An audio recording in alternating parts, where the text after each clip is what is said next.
Do we really need foreign inspectors to come and judge our food?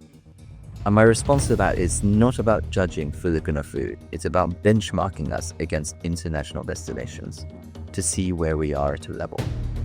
What was the criteria towards why do we even need a Michelin guide? To me, like I really, in that sense, it was interesting to kind of unfold. It gives them a level of confidence that it's like a reminder of why we do what we do every day. You're so focused on opening that we couldn't put the Michelin pressure on us anymore. We just wanted, to cook the food well. We wanted the service to do well. So there's a slight heightened focus during work. Everything just, I got paranoid a bit in all aspects of cooking and looking at service.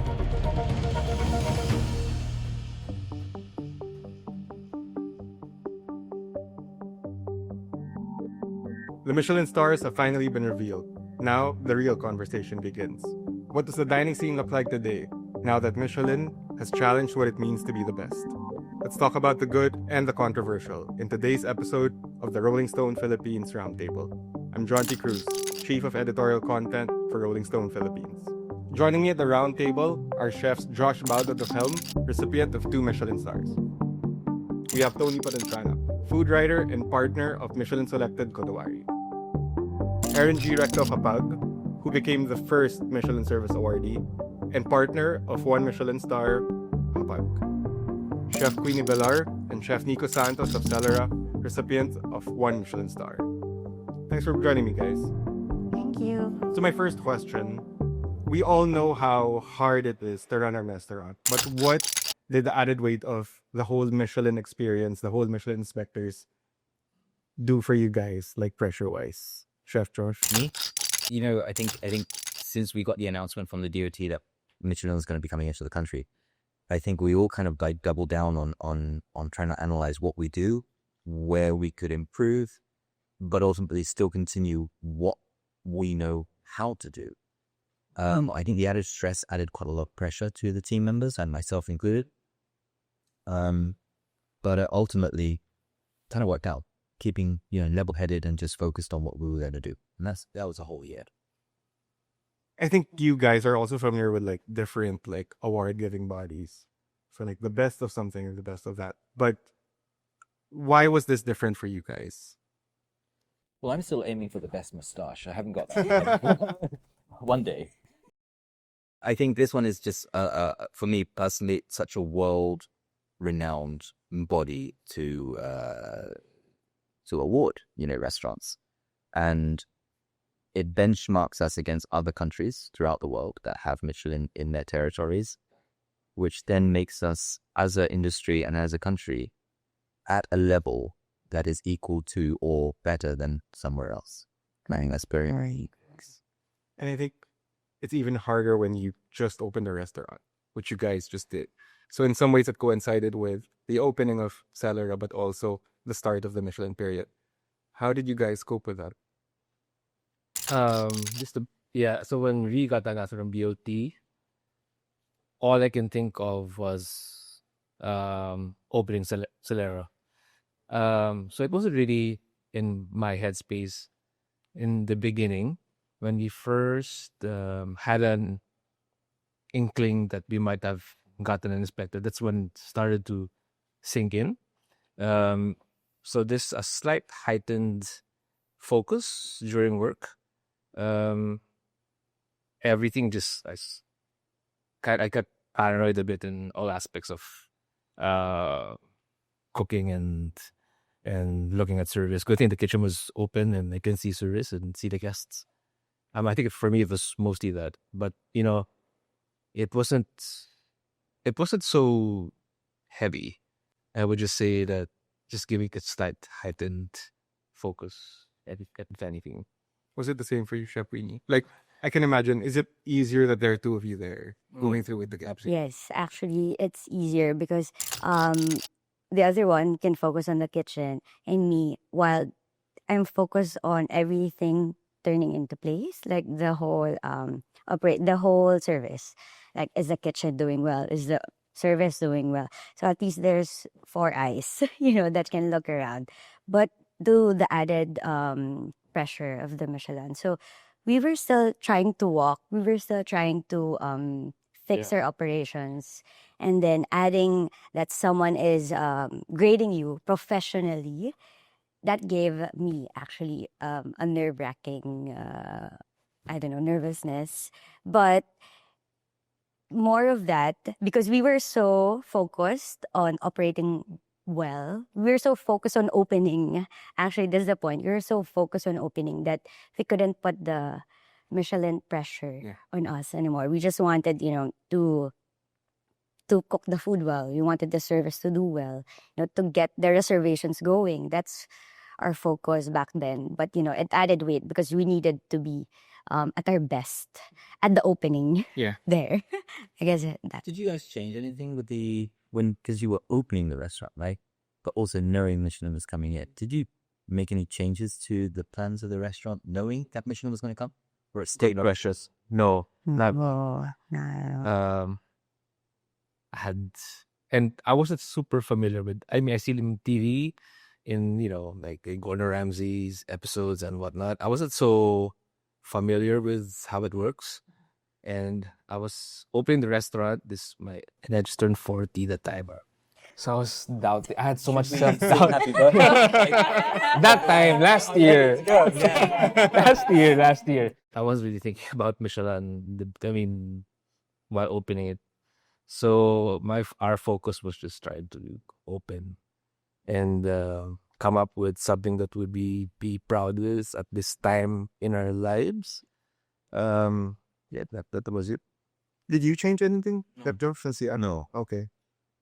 My space is small, very small. It doesn't give me much opportunity to make any changes to my restaurant. And I thought the only way that we can do this is by continuing doing what we're doing. And that will, if it works, it works. If it's seen well in the eyes of inspectors, then it pays off. If it doesn't, I have not lost anything that I had non gate. So that was the whole mentality of it. But I will say, you about nervousness and things like that. The whole year has been very anxious. The anxiety of not knowing who's coming in, when they're coming in, and what they're thinking about it. We have guests that are paying every single day, and we can see the happiness on their faces. And I think that kind of made me feel a little bit more comfortable knowing that if we did get an inspector in, hopefully their experience was the same as other guests that we had in. So did you change anything? Yes, I changed everything. No, sorry. no, Jonty. This man is at it again. I did not change anything because I think I felt like if we were doing something right before and guests were happy, that it wasn't necessary to change for the fact that somebody from outside of the country was going to come in. Okay.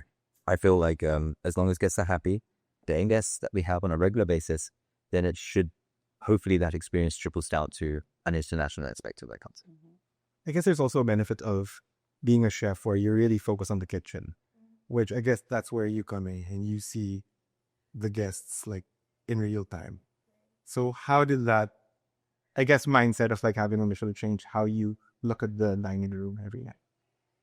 Well, I'm really lucky to have partners that are just as detail oriented as I am. But I think, when we were building the new space, we already had the idea in mind of Filipino excellence. Making sure service is at the top of its game, food and everything. So that when guests come in, you already have that. Like you're looking at the five senses of everything. So what the guest sees, what the guest hears. And so we haven't really had to change everything when the announcement came because we already, I mean, it's the same with Chef Josh. Chef Josh. call me Jeff. But yeah, it's the same with Chef Josh where we already knew what we wanted to do. I mean, it was just a reminder of why we do what we do, which is, to represent Filipino hospitality, to represent Filipino excellence always. Yeah. I'm also curious about like how you guys interacted with each other during that whole period. Like with Toni, as someone who's constantly online also, like do you get to like up to like different restaurants, like get tips from like, hey, did this person also go to your restaurant? Or Yeah, or like watch, like did you send any like watch outs to like any, or did you get any books? It was so when we didn't hear from the DOT. We got an email around July from Michelin, and they were saying, okay, you can expect that somebody might come to the restaurant. They don't say when. And then can you please answer this questionnaire and upload photos here? And then when you answer that whole survey, it's like 10 million disclaimers. This does not mean you're included in the guide. So I was like freaking out when I got the email. Then we started asking our friends on the street, did you get the email? I Did you wasn't get on the street. You were not on the street. We're on the street, but I mean, I don't live as where an- that restaurant is. as Like, an example, like, did you get the email? And when we found out, okay, people got an email. After that, we didn't really interact so much. I think it's because my thinking at the time was, okay, I just kept thinking about the disclaimer. It's like, okay, I don't want to talk about it with people. What if we don't get it right? But at most, we would just talk to each other and say, do you think somebody came by? How do you feel? But for the most part, I was very conscious about, okay, I don't want people to know. I don't want people to know so much because I think, different from the people in this table, I think we weren't really trying to vie for anything. We weren't expecting anything because we felt like a very casual restaurant. So we were like, okay, nice to be on the radar at the very least. So it was mostly that. So you didn't check the cameras like across the weeks. I mean, Is this person an inspector? no, but we get like such a wide variety of people in the restaurant all the time. So it's so hard to kind of say that person looks like an inspector versus, okay, that's just a regular customer. A regular family. A regular foreigner visiting, or is that just Chef Josh? I would spot him a mile away. On the street. And I'd be, did you get the email? There. So speaking of emails, when you did get the invite to like attend the ceremony, what did that feel like for you guys? But I'll start with Erin first. Well, honestly, because my email said, okay, dear Erin, and then, I think it was different for everybody. So I think if it was the restaurant, it would say dear chef. And then for me, it said dear Erin, but then underneath it said, dear esteemed chef. And it also said, wear chef uniform or chef attire to the event. So it was a little strange. There was like, of course, excitement, but also a little uncertainty. Like, oh, am I, is this a mistake, or is this maybe they think I'm a chef too? Like, should I borrow a chef's jacket? Or yeah, it was like that coming in. if you want to be addressed as Chef Erin, we can do that from now on forward. Just a little cosplay. But yeah, so I think that was really, I was just really excited to be in the room. But yeah, it was really interesting to be front of house in that room because, it's a lot of the criteria is really based on food and everything. And so it was really nice to get recognized for front of house.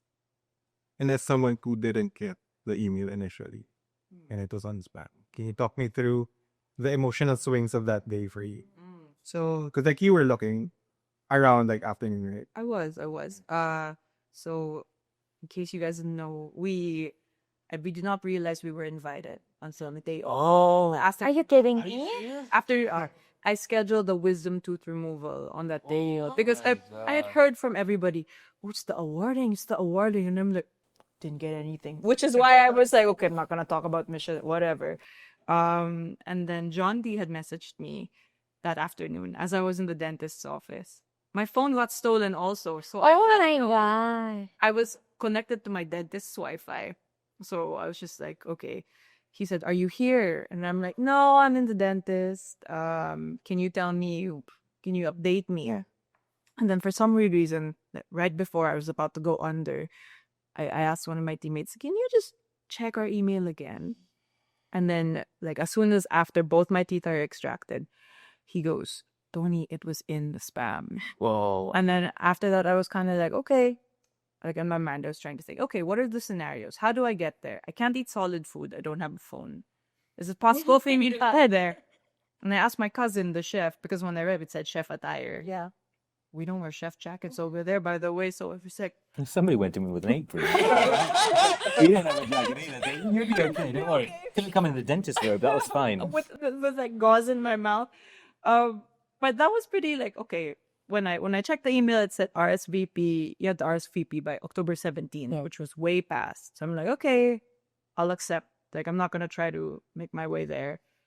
So we watched it on the live stream, and that's how we found out. Wow. But That's why I don't recognize you, because you weren't. I wasn't there. But maybe if you lived on my street. I don't live on your street. And I established that. I would. And I hate dentists as well, if you wanted to know. So, how are your teeth? Let's talk about your teeth for a while. Oh my gosh. How does it feel? Great. Good. Good to know. Less wise. Okay. Because they're both gone. So. I think there's no better reward from a dentist than getting like a Michelin-selected award. And a wisdom tooth as well, yeah. Oh, man, I don't know how many people can say that, but it just, I think after getting your teeth removed, which is a very stressful experience, real comedy. When we found out that moment, we were all watching the live stream. Our friends were texting from the event, and then after they announced it, I was like, hey, like 10,000. I was on my laptop. It's the only way I could talk to my friends also because I didn't have my phone. So it was pretty insane. You didn't expect it, and then kind of comes at you all at once. Was it the same for you guys? Because I think if it was insane for the live stream, like what more in the actual event? And being a guest, I could see like it wasn't like the Oscars na people were like competing against each other. Yes. Like when one won, everyone cheered. Yes. Yeah. Is that like a bubble situation, or is that really just how the community is here? Uh-huh. I think you've all grown up together. Yes. Yeah. As culinary people, we've grown so much over the past decade, maybe. Yeah. Okay, guys. Yeah. That and mostly everyone in that room as well. We've watched each other grow, and for me, it was just a very, very emotional time watching everyone get awarded and recognized. Because you thought also like they skipped Helm initially. Yeah, we don't need to go into that now. Right, we want to jump straight in, Jonty? Like, Did you tear up when you? No, we like Oh, not there. bitch face. I know. I have zero emotions. My wife can tell you that too. But I was extremely happy for everyone, and we were all sat together. And it was such a lovely moment to be at. You should have been there. It was good. I really, really do wish I was. Check his phone folder. I do every day, every single day now. But also, I think the energy in the room then was like everybody was just so happy for each other. Because I think when you're in that room, you also know that everybody knows what it feels like to run restaurant operations. Correct. The nitty gritty of it, the long days, long hours, and making sure the guests always come in happy and leave happy. I mean, when guests have to come, they have to leave happy. So I think that was the energy in the room. It was just a celebration of all the hard work that we've had so far. Correct. That we had to do. As great as all of that sound, the next 48 hours being that's when like the discourse started. I guess discoursing, perhaps a better. What surprised you most about it, Toni? Filipinos were very online, and we love food, so it's really a perfect storm. So nothing particularly surprised me actually, because I kind of knew, after the initial shock, I had kind of worn went down. Everything kind of unfolded the way I would imagine it would have, which is, okay, we're so happy for the restaurants that got in, and then after a while you kind of hear, but wait a minute, why didn't so and so get in, or why did so and so get in and not the other person? And then after a while the discourse evolved further to be like, what was the criteria towards why do we even need a Michelin guide? So it Oh my God. I kind of, but to me, like I really, in that sense, it was interesting to kind of unfold. But I think the most surprising part was the weekend after, when I went for a jog. I was surprised that you would hear everybody in Carfree Ayala. So many people were just randomly talking about, oh, did you watch the Michelin? Oh, did you hear?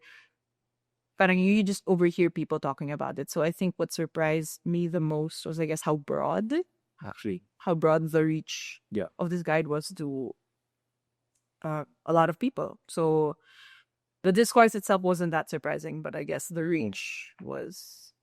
Are you guys online? Like, do you check those things? Like, did you Google anything about it? I stayed up. Yeah, things. Yeah. I answered messages not the day after, the following, I think 3 days after I started answering back messages. But I did not want to go. I went straight back to work the day after. And my phone was still buzzing. And I had to put it down because it's a distraction for one. I'm not a big fan of my phone. But I did not want to check what positive or negative comments were coming through. Because it's inevitable. Yeah. You know, food is subjective. And restaurants in general are as well. People are going to love one restaurant, they're not going to enjoy another. And everyone is entitled to those opinions. We just give them the platform online to say what they want to say. But it is ultimately up to the reader who can choose to read it and understand it or dismiss it. How do you guys see Michelin? Because I think one of the bigger conversations was like, do we actually need like this quote unquote validation? But again, it's one thing for someone who maybe isn't part of the industry or isn't as familiar with like the impact of what a Michelin can do. So is it more like an opportunity for you guys? It's like, oh, if this happens, it just adds more opportunity. So I answered that question to another publication 2 days ago. And it's not about, the question was about, do we really need foreign inspectors to come and judge our food? And my response to that is not about judging Filipino food. It's about benchmarking us against international destinations to see where we are at a level. And I think it is crucial for our industry, not just our industry, our tourism, our pride, our country in general. It helps us a lot. And those that say that we don't need an international person to tell us that we're good or we're bad, I think we do. We like validation as a culture. Yeah. You know? And I feel like I'm answering every single question. Erin, do you have a... Yeah. As someone who sees the room again, like, was there like immediate like change in terms of like pre-Michelin and post-Michelin? I think for sure. I think everyone can agree that reservations have been, crazier than what we had initially. But I think for me, what really struck me was the effect it had on my front of house team. So like right after the ceremony, we went home. We had like our own little after party in Aya, and I had a little moment with the front of house team, and the two leaders I shared a moment with two front of house leaders, and they said, "May ambag na din tayo." So that really struck me, because it was, now front of house has that confidence, and it's like it gives them a level of confidence that it's like a reminder of why we do what we do every day. So Hindi, yung may ambag na tayo. Ang bigat nga namin from like, okay. Like they feel seen now. Yes. Because of it. Oh, that's great. Because I think there are different kinds of hospitality. Like in school, we're taught, as front of house, there's some people that focus on like front of house being invisible. We have to always look at guest experience. And Filipino hospitality, I think, is very different, at least for me. Yeah. I like that front of house has personality because we Filipinos have so much personality. And so I think we really want to embed that into the scene of like what is Filipino excellence, and that is excellence, but in the Filipino lens. So that's being, the word delicadeza for me like comes to mind a lot. So that's something that we have labeled our hospitality in Hapag, because Filipinos, sometimes we're not the loudest in the room, but I think we feel a lot more. So we want to kind of frame our guest experience that way, like to really observe more than tell. And That's such a nice word. That's a nice elegant. Yeah. Super. So you guys said that you don't go online, so I guess you don't really comment. Right? But I'm curious, like, because it's so personal what you guys do, like, where do you get your release or your catharsis from? I play golf. You play golf. Okay. Do you imagine a face that No. Sorry. As I said before, everyone is entitled to their opinion, and their opinions are validated to a certain extent, and I respect that. I will never be able to make everybody happy, and I don't think anyone on this table will be able to do that. It's an impossible task. But if we can at least try to make them create a memory within our premises, then a good memory, sorry, and then our job is done. do you guys see a disconnect though? Like the criticism that you guys maybe get in the real world and then on social media? Or do you just not check either? Well, we check. Queenie checks a lot actually. With the front of house, but with the messages, it's Nicco who checks our online platform. For online, yes. I think they're both. I mean, I think they're both very valid. I don't take things personally unless they attack my team. Okay. But I mean, I always want to build from if we can build on something, then we build on something. I think it's sometimes it gets emotional. Sometimes it's well, at least what's nice is real time, so we can already fix what we need to fix. Of course, Michelin's different. It's rooted in technique and consistency and structure. So I think they both can coexist naman. Yeah. I mean, I feel like we need both of them. I think it's a challenge is Michelin is considered critical, but you also don't know Yeah. what the faults are or what the wins were. So how do you like navigate it? But I think it's a story for another day. For Chef Josh, humility aside, what's been the most fun part about making history? As the only two-star restaurant. Now that everything has sunk in, I was lonely up there, being the only one. And we know, again, this is my opinion, and I'm entitled to it. There are so many restaurants that were worthy of coming up with me. And what's been on my mind ever since is why was it us and not somebody else? Or why weren't more people up there with us? And I haven't been able to answer that question. Because at the end of the day, we've just done exactly the same as what we do every day. We enjoy doing it. We love doing it. And somehow it worked in our favor. But I feel bad that I'm the only one there. Speaking of feeling bad, Toni, a lot of people also like have said that being on the selected guide feels like a consolation prize. Do you agree? I mean, we were just happy to be there, but I can't also speak for everybody else who was on that list. But I think, I wouldn't see it that way. I don't think, I'm again, can't speak for everybody else, but I think now that there is that benchmark, I mean, now that you feel, okay, if you are selected, what is the next step? If there's a next step, is it trying to maintain what we've been doing and which we enjoy doing to be able to achieve that? Or what can we improve on? Are the questions that kind of happen post this award. So I wouldn't call it a consolation prize, not for us, at least.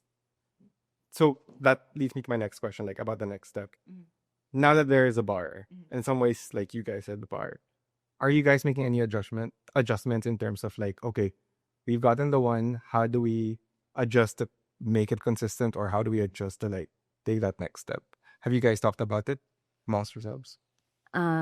We have a debrief of this team. We haven't briefed actually. What after Been you've 3 talked weeks, about guys. It's been 3 weeks. Are you still celebrating? Actually, we haven't celebrated. Celebrated because after the award, we went to Hong Kong.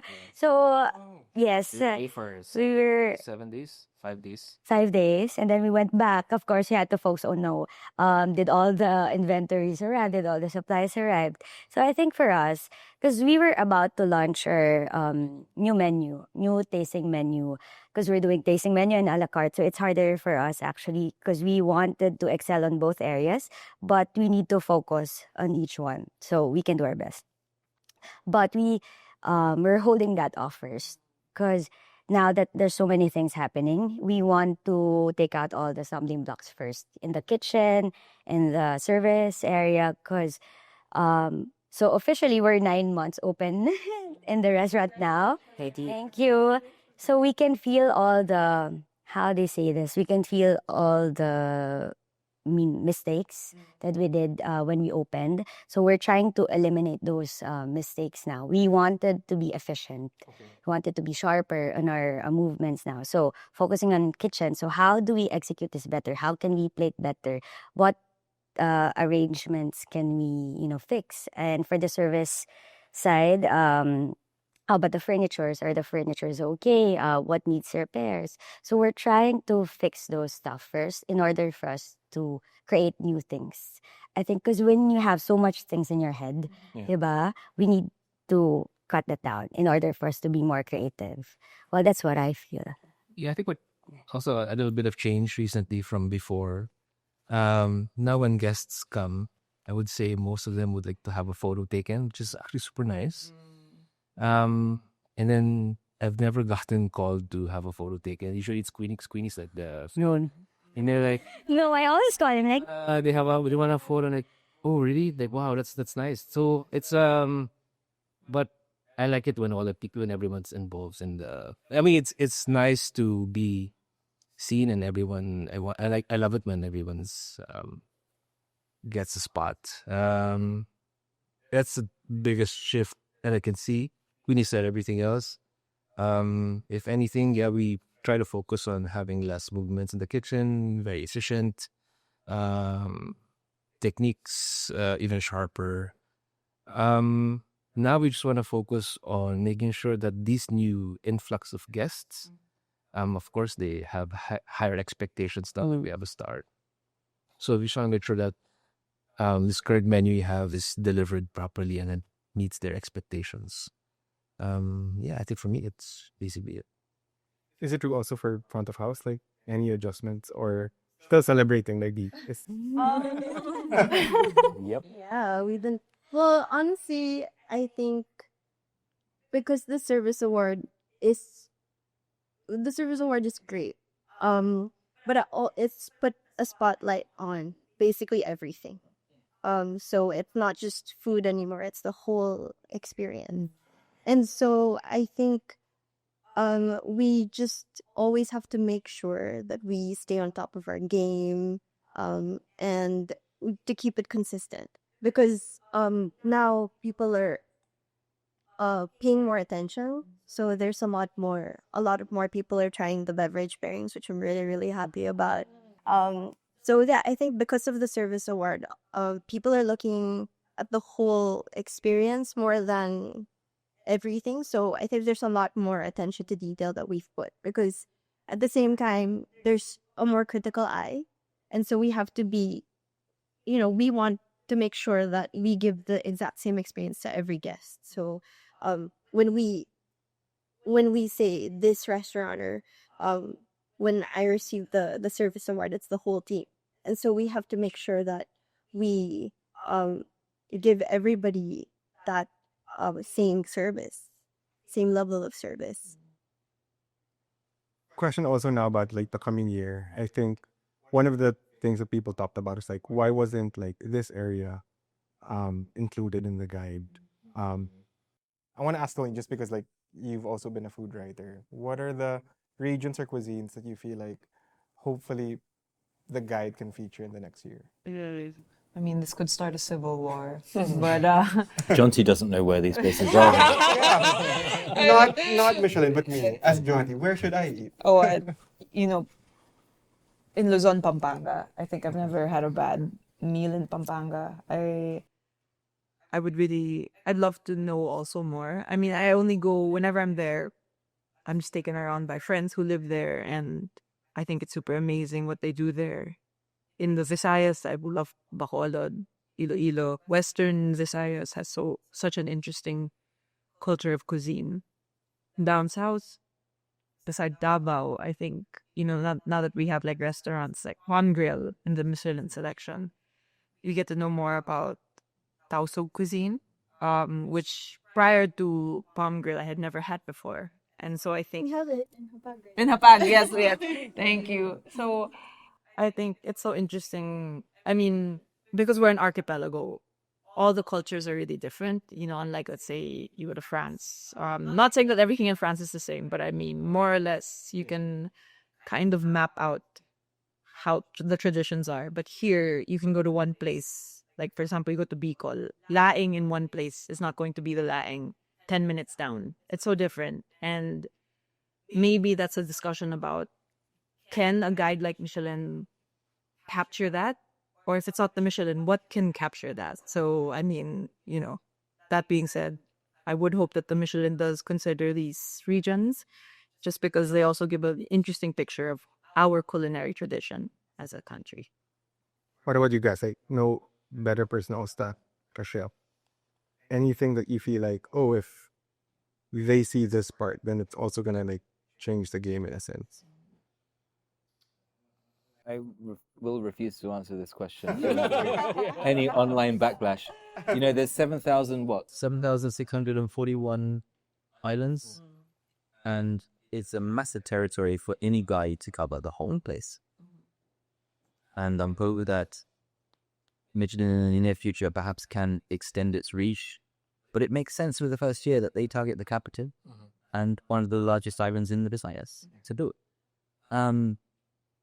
So we'll see what the next coming years to come. I think a lot of people just need to be patient. It cannot happen overnight, and I think with the time frame that we have with Michelin, there's an opportunity where every region can be inspected. And imagine what this thing they do to our country and our tourism, to our art, not just internationally or locally. I would love to hear of places that I've never been to, and there's a restaurant there, that has a star or is being selected or has it been. I will go there for it. I'll be on the first flight out.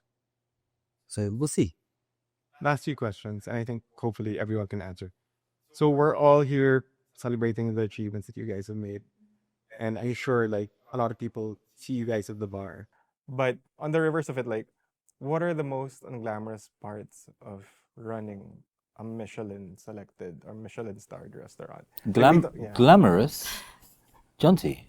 Did I get that right? Glamour? No, the most unglamorous. Unglamorous. Okay. Unglamorous. I thought glamorous. That doesn't exist in the industry.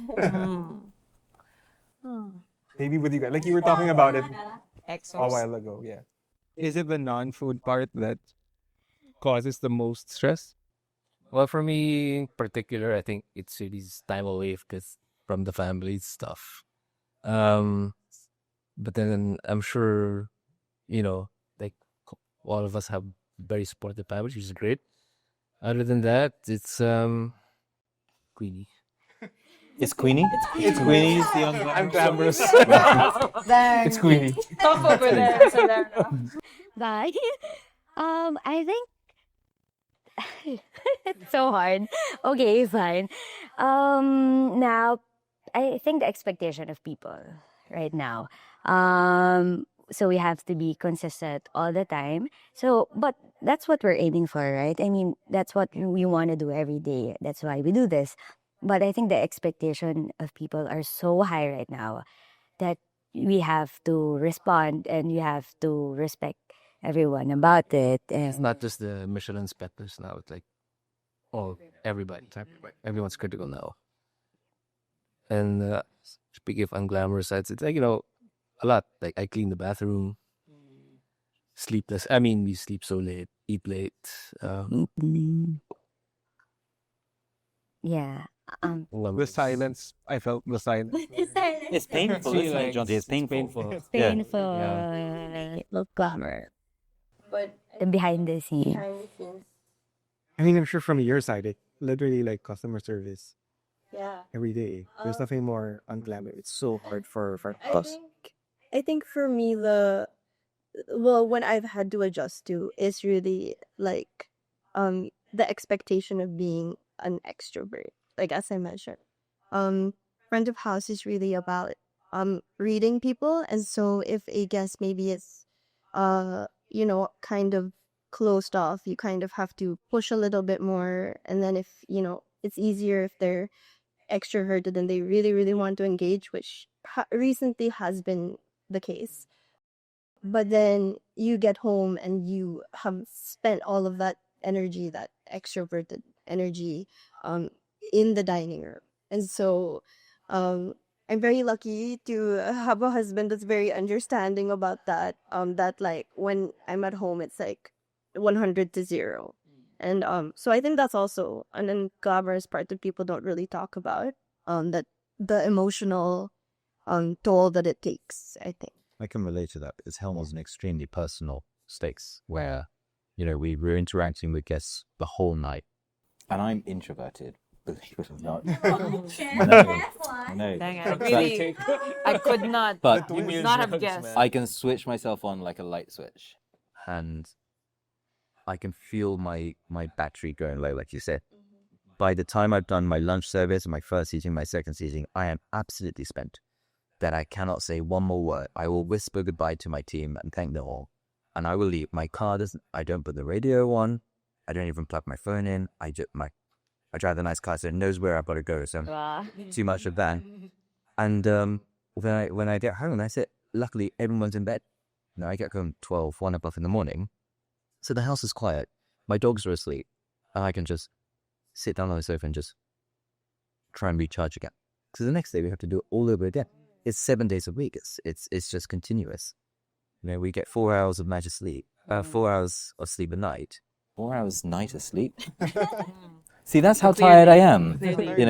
So it's just a continuous thing, and I can't wait for like my kids to be on vacation, and I can take maybe a week off. But I'm just enjoying the unglamorous part of it so much.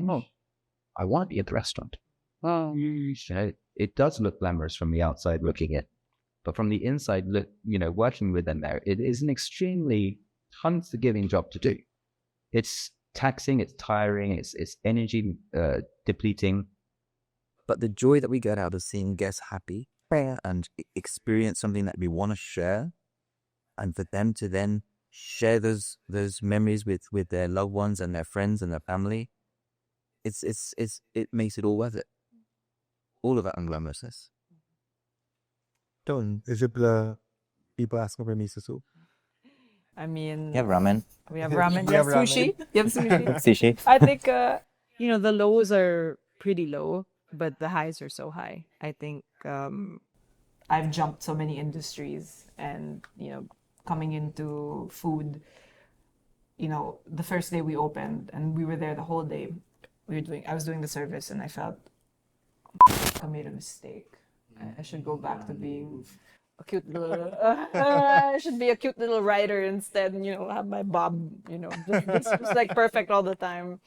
By the end of the day, it's like, so it's everywhere. But, the next day, people came back, the people who had dined in yesterday, despite, basically everything went wrong that first day.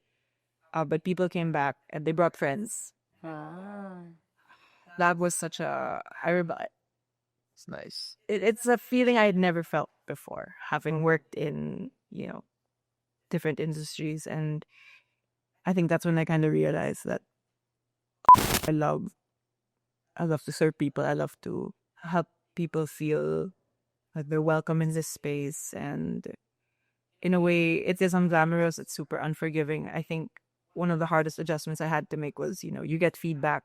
And I used to take everything so personally until I kind of had to be able to, okay, what can I act on? What can I not? How can we just make this a good experience for the person? But I think, just to answer your question, it's the unglamorous, like everyone said, the unglamorous stuff kind of. I think the good still always outweighs it. And which is the reason why I will bear all that unglamorous stuff. Then. That's nice. Sorry. You have 4 hours of sleep also. Yes. Getting emotional now too. I'd like to think, though, as my last question, like there are more highs than lows. Yes. That's why we do this. Yeah. Like pre-Michelin, yeah, there's always highs. Okay. Yeah.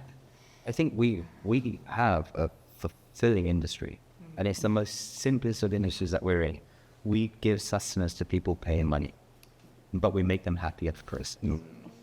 Correct. It's a good way to end it. That's it for this episode of the Rolling Stone Philippines Roundtable. Let's keep the conversation going across social media by following Rolling Stone Philippines on YouTube, X, Facebook, and Instagram. Join us again next time here at the Rolling Stone Philippines Roundtable. This has been Cruz.